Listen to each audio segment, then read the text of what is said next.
ఈరోజు ఈ చిరుచింతల గ్రామంలో డాక్టర్ బాబు జగజ్జీవన్ గారి విగ్రహాన్ని ఆవిష్కరించుకున్నాం. ఆయన ఇది ప్రధానిగా బలహీన వర్గాలు, బడుగు వర్గాల ఆశాజ్యోతిగా డాక్టర్ బిఆర్ అంబేద్కర్ గారికి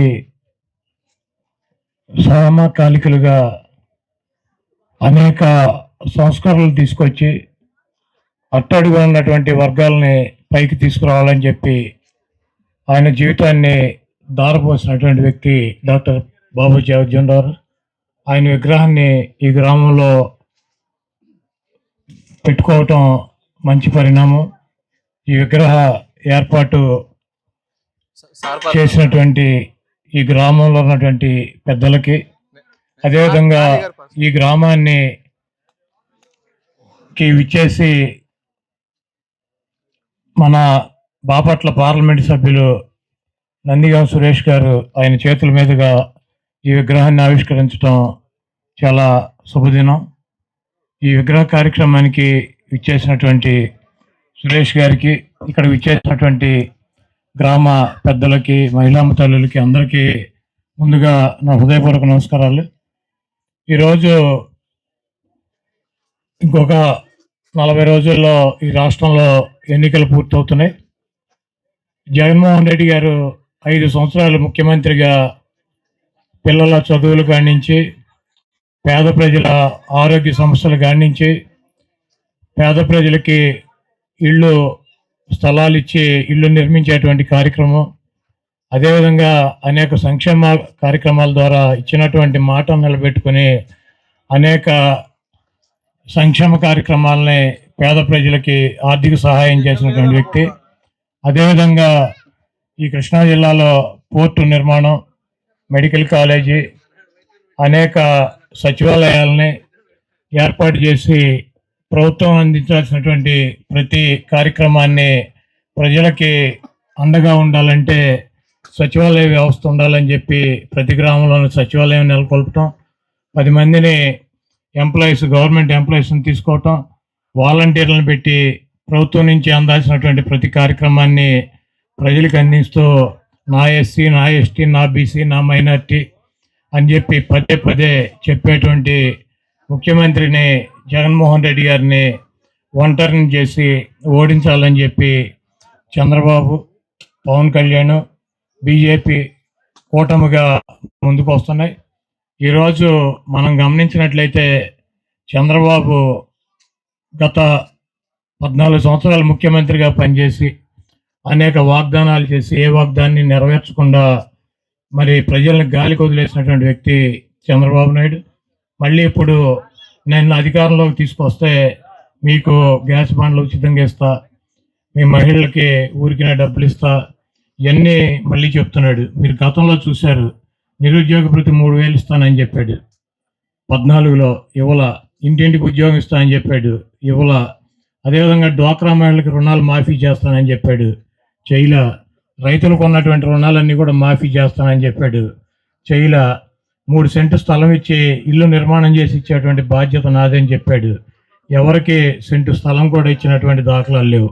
కాబట్టి అధికారమే పరమావధిగా అర్థమైన పార్టీలని కలుపుకుని అబద్ధ వాగ్దానాలు చేస్తూ మరి మన ముందుకు వస్తున్నాడు. తప్పకుండా ఈ మతత్వ పార్టీలని, ఈ కులతత్వ పార్టీలని, ఈ ధనిక పార్టీలని, ధనికుల కోసం పనిచేసేటువంటి ఈ కూటమిని ఓడించాలని చెప్పి, జగన్మోహన్ రెడ్డి గారిని గెలిపించాలని చెప్పి 125 సార్లు బటన్ నొక్కి 2,50,000 కోట్ల రూపాయలు ఈ రాష్ట్రంలో ఉన్నటువంటి పేదల అకౌంట్కి పంపించినటువంటి జగన్మోహన్ రెడ్డి గారి కోసం ఒకసారి బూత్కి వచ్చి మీరు ఒక 2 బటన్లో ఫ్యాన్ గుర్తు మీద పార్లమెంట్కి, అసెంబ్లీకి గుర్తి మీరు కనుక ఓటేసినట్లయితే తప్పకుండా రాబోయే రోజుల్లో మీ పిల్లల చదువులకు కానీ, మీ ఆరోగ్య సమస్యలకు కానీ, మీ కుటుంబాలకు రావాల్సినటువంటి ఆర్థిక సమస్యలు తీర్చడానికి జగన్మోహన్ రెడ్డి గారు ముందుంటాడని చెప్పి ప్రజల మనిషి, పేదల మనిషి, ఎస్సీ, ఎస్టీ, మైనార్టీ, బీసీలకి రాజ్యాధికారం అందించాలన్నటువంటి ఒకే ఒక దృక్పథంతో పనిచేసేటువంటి జగన్మోహన్ రెడ్డి గారిని గెలిపించాలని చెప్పి మీ అందరినీ కోరుతూ, మరి మన నందిగాం సురేష్ రాజధాని వెంకటాయపాలెం ఉద్దండరాయనపాలెంలో ఉండేవాడు. చంద్రబాబు నాయుడు గారు ముఖ్యమంత్రిగా ఉండగా అక్కడ ఉన్నటువంటి పొలాలను తగలెట్టారంట. పొలాలని తగలెడటం సాధ్యమవుద్దా? ఆ కేసు పెట్టి సురేష్ని తీసుకువెళ్ళి పోలీస్ స్టేషన్లో కొట్టి ఇవన్నీ కూడా జగన్మోహన్ రెడ్డి గారే చేయించాడని చెప్పి ఒక స్టేట్మెంట్ ఇమ్మని చెప్పి నానా రకాలుగా ఇబ్బంది పెట్టారు. ఆ రోజు జగన్మోహన్ రెడ్డి గారు నాకు ఫోన్ చేసి ఉద్దండరాయపాలెం వెళ్ళి సురేష్ అని చెప్పి మన పార్టీ సింపథైజరు కార్యకర్త పోలీస్ స్టేషన్కి తీసుకెళ్ళి ఇబ్బంది పెట్టారు, ఏమి జరిగిందో ఒకసారి వెళ్ళి నువ్వు పరిశీలించి నాకు సమాచారం చెప్పమని చెప్పి ఆయన నన్ను పంపించడం జరిగింది. ఆ రోజు ఉద్దండరాయపాలెం వెళ్తే సురేష్ నేను చూస్తే చాలా భీతిగా, అంటే పోలీసు వాళ్ళు పెట్టినటువంటి టార్చర్కి చాలా భయపడిపోయి ఉన్నాడు. ఆయన భార్య పిల్లలైతే మేము ఇక్కడి నుంచి వెళ్ళిపోతాం, మమ్మల్ని నా భర్తని చంపేస్తాడని చెప్పి ఒక సామాన్యమైనటువంటి మీలాగా ఒక చిన్న కుటుంబం. నేను అక్కడి నుంచే జగన్మోహన్ రెడ్డి గారికి చెప్తే ఎవరు ఎక్కడికి వెళ్ళవసరం లేదు, నేను వస్తానని చెప్పి ఆయన సురేష్ ఇంటికి వచ్చి ధైర్యం చెప్పి జేబులో మరి 100 రూపాయలు ఉన్నాయో లేవో మరి సురేష్ దగ్గర ఆ రోజు బాపట్ల పార్లమెంటు సభ్యుడిగా పెట్టి బాపట్ల పార్లమెంటుకి గెలిపించినటువంటి వ్యక్తి జగన్మోహన్ రెడ్డి గారు. అతని కోసం పార్టీ కోసం పనిచేసేటువంటి నిరుపేదల్ని నందిగాంలో జెడ్పీటీసీ ఒక యాదవ్ సామాజిక వర్గానికి సంబంధించినటువంటి జెడ్పీటీసీ 1 ఎకరం పొలం ఉంది, అతనికి మన మైలవరం సీట్ ఇచ్చాడు. బీసీ వర్గాలకు సంబంధించినటువంటి వ్యక్తికి ఒక సర్పంచ్కి, ఒక ఇందిరమ్మ ఇంట్లో ఉండేటువంటి ఒక సర్పంచ్కి ఒక ఎమ్మెల్యే సీట్ ఇచ్చాడు. ఒక జెడ్పీటీసీ, ఒక ఎంపీటీసీకి, నిరుపేదకి పార్లమెంట్ అసెంబ్లీ సీట్లకి తీసుకెళ్ళి ఇచ్చి గెలిపించుకొని వాళ్ళ తీసుకువెళ్ళి రాజ్యసభలకు పంపించి పార్లమెంటుకు సంబంధించి పేదవాడైనా నీతిగా నిజాయితీగా పార్టీ కోసం ప్రజల కోసం పనిచేసేటువంటి వ్యక్తుల్ని చంద్రబాబు నాయుడు లాగా కాకుండా జగన్మోహన్ రెడ్డి గారు పార్లమెంట్కి అసెంబ్లీకి పంపించి అత్యున్నతమైన స్థానంలో కూర్చోటువంటి వ్యక్తి జగన్మోహన్ రెడ్డి గారు. చంద్రబాబు నాయుడు గారిని చూసుకోండి, గుడివాడలో సీటు 200 కోట్ల రూపాయలకి అమ్మేశాడు. వాడెవడో ఎన్ఆర్ఐ, గుడివాడకు సంబంధం లేదు, వాడు వెళ్ళిపోయేప్పుడు 30 ఏళ్ళు 35 ఏళ్ళు అయింది. వాడిని తీసుకొచ్చి 200 కోట్ల రూపాయలకి 50 కోట్ల రూపాయల ఫండ్ 150 కోట్ల రూపాయలు ఇక్కడ ఖర్చు పెడతానంటే అమ్మేసినటువంటి పరిస్థితి. ఈరోజు చంద్రబాబు నాయుడు గారు డబ్బులు ఇచ్చే వాళ్ళకి రాజ్యసభలో పంపిస్తాడు, డబ్బులు ఇచ్చే వాళ్ళకి అసెంబ్లీకి పంపిస్తాడు, డబ్బులు ఖర్చు పెట్టే వాళ్ళకి పార్లమెంటుకి పంపిస్తాడు.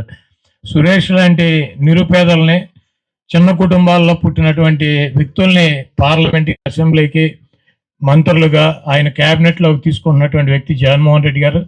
దీంట్లో చెప్పేటువంటి ఉద్దేశం పేదల పక్షాన, ఎస్సీల పక్షాన, బీసీల పక్షాన, ఎస్టీల పక్షాన, మైనార్టీల పక్షాన, నిరుపేదల పక్షాన జగన్మోహన్ రెడ్డి ఉంటే డబ్బు ఉన్నటువంటి కోటీశ్వరులను తెచ్చుకునే భావం కూడా ఒకసారి మనందరం కూడా చెక్ చేయాల్సిన అవసరం ఉంది. ఎందుకంటే గత ఏ పార్టీలు పెట్టినా ఎవరు పెట్టినా ఏదో ఆ గ్రామాల్లో అంబేద్కర్ గారి విగ్రహాలు, జగజ్జన్ రావు విగ్రహాలు పెట్టాలి కాబట్టి పెట్టేవాళ్ళు. కానీ ఇవాళ వాళ్ళ స్ఫూర్తిగా పనిచేసిన నాయకుడు ఎవరైనా ఉన్నారంటే ఖచ్చితంగా జగన్మోహన్ రెడ్డి గారు మాత్రమే ఉన్నారు, మరో వ్యక్తి ఎవరో లేరు. ఆ గౌరవం కూడా చంద్రబాబు నాయుడు ఏనాడు అంబేద్కర్ గారికి కానీ జగజ్జన్ రావు కానీ ఏ రోజున కూడా వాళ్ళు పూలమాల వేసి మరి నివాళులర్పించిన సందర్భాలు లేకపోగా, మరి అదేవిధంగా మనందరినీ కూడా బాధ పెట్టిన వ్యక్తులు వీళ్ళందరూ కూడా. ఎందుకంటే చంద్రబాబు నాయుడు అనే వ్యక్తికి కావాల్సింది ఏంటంటే కోటేశ్వరులు, పెత్తందారులు, లక్షల కోట్ల వేల కోట్లు ఉన్న వాళ్ళతో మాత్రమే రాజకీయం చేస్తాడే తప్ప మనబోటి వాళ్ళని, అంటే మనలాంటి కింద స్థాయి వ్యక్తుల్ని ఏనాడు కూడా ఆదరించిన వ్యక్తి కాదు చంద్రబాబు నాయుడు అనే వ్యక్తి. ఆదరించకపోగా మన జాతుల పైన, మన మాల మాదిగలు, ఎస్సీ ఎస్టీ బీసీ మైనార్టీల పైన అక్రమ కేసులు పెట్టి రకరకాలుగా 2014 నుంచి 19 దాకా అనగదొక్కే కార్యక్రమం చేశాడు చంద్రబాబు నాయుడు అనే వ్యక్తి. ఇవాళ అవకాశాలన్నీ చేజారిన తర్వాత మళ్ళీ ఎస్సీలు, బీసీలు, మైనార్టీలు ఏ రకంగా నా దగ్గరకు వస్తారు, ఏదో రకంగా నన్ను చేజిక్కించుకోవాలని చెప్పి ఎస్సీల గురించి సభలు పెట్టడం, అదేవిధంగా నిన్న బీసీ సభలు పెట్టడం మనందరం కూడా చూసాం. ఇవాళ చంద్రబాబు నాయుడికి జగన్మోహన్ రెడ్డి గారిని ఓడించే కెపాసిటీ లేదు. ఓడించే కెపాసిటీ చాలక ఇవాళ పవన్ కళ్యాణ్ పక్కన మరో పక్కన బీజేపీని తోడు తెచ్చుకుంటా ఉన్నాడు.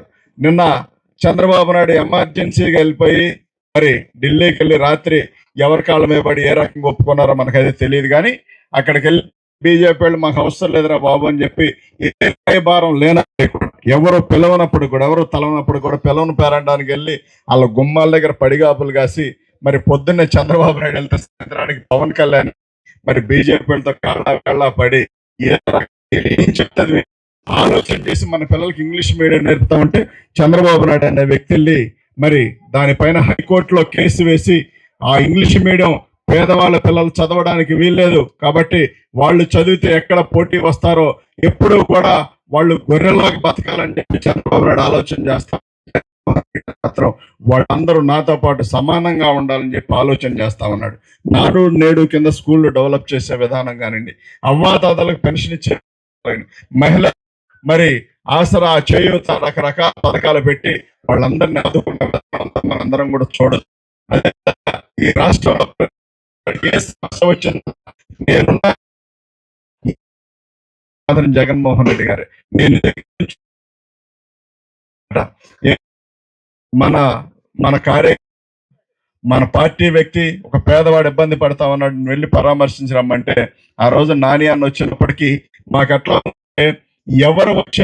ఎవరు వచ్చినా ఫోన్ ఎత్తకూడదు, మాట్లాడకూడదు అని నిర్ణయించుకున్నాం మా కుటుంబం అంతా. ఎందుకంటే ఎవరు ఏ స్థితిలో మనల్ని మరో రకమైన ఆలోచనతో ఉండి భయంతో ఉండి మేమెవ్వరు మాకు అవసరం లేదు, మా కుటుంబం మాకు అయితే ఏడుందో లేదంటే ఇది వేరే ఊరు వెళ్ళిపోదాం అని చెప్పి ఆలోచించుకున్న సందర్భంలో ఆ తరుణంలో మరి అన్న వచ్చి మేమందరం ఉన్నాం, అవసరమైతే జగన్ గారి దగ్గరికి నిన్ను తీసుకెళ్లి మాట్లాడిస్తానని చెప్పి నాని అన్న మాట్లాడి ధైర్యం చెప్పి, అదేవిధంగా జగన్ గారు వచ్చి మరి సామాన్యుడిని మరి రకరకాలుగా భయాలకు గురి చేస్తే నేనున్నాను కదా అని చెప్పి నాకు భరోసానిచ్చి జగన్మోహన్ రెడ్డి గారు ఏ పోలీసులు ఏ వ్యవస్థలు అయితే నిన్ను ఇబ్బంది పెట్టాయో ఆ పోలీసు వ్యవస్థ కూడా నీ సెల్యూట్ చేసే రోజు తీసుకొస్తానని చెప్పి జగన్మోహన్ రెడ్డి గారు మరి నాకు చెప్పిన విధానం ఈ మధ్య యాత్ర సినిమాలో కూడా యాస్టీజ్ గా అదే పెట్టారు. యాత్ర సినిమా ఎల్లకాలం మనం బానిసలం కాదు. నాకు అక్కడక్కడ మనోళ్ళు కనిపిస్తా మా తాత మరి నేను చెప్తే ఆ రోజు నా పిల్లాడన్న ఒకే ఒక మాట ఏంటంటే, ఏది ఏమైనా రేపు జగన్మోహన్ రెడ్డి గారికి మేము ఓటేస్తామన్నా ఖచ్చితంగా అని చెప్పి 2019లో చెప్పి మరి ఓటు వేసి జగన్మోహన్ రెడ్డి గారికి రాష్ట్ర ప్రజలందరూ కూడా గొప్పగా ఇవాళ ఇంత అవకాశం కల్పించారు.